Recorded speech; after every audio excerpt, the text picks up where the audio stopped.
তিনি হত্যা প্রত্যাহার করেছেন, সেই জন্য আমি তাকে আন্তরিক ধন্যবাদ জানাই।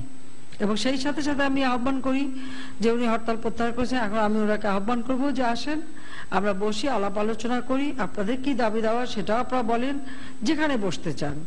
যদি পার্লামেন্টে আসতে চান সব থেকে ভালো হয়, সব থেকে নিরপেক্ষ জায়গা, সেখানে আমরা সকলেই সংসদ সদস্য, যে ওনাদের কি দাবি দেওয়া এটা আমরা শুনবো এবং যেটুকু আমাদের যা করা সম্ভব আমরা তা করব। বিরোধী দলকে সংসদে ফেরারও আহ্বান জানান শেখ হাসিনা। তিনি বলেন, বিশ্বের অন্যান্য গণতান্ত্রিক দেশে যেভাবে নির্বাচন হয় বাংলাদেশেও সেভাবেই নির্বাচন হবে। বিরোধী দলের নেত্রী কোনো ডেপুটি লিডার কাউকে করতে পারে নাই, তিনি যদি একজন মহিলাকে ডেপুটি লিডার করেন ওনার পার্টি থেকে সংসদে, সেটাও একটা দৃষ্টান্ত স্থাপন হবে।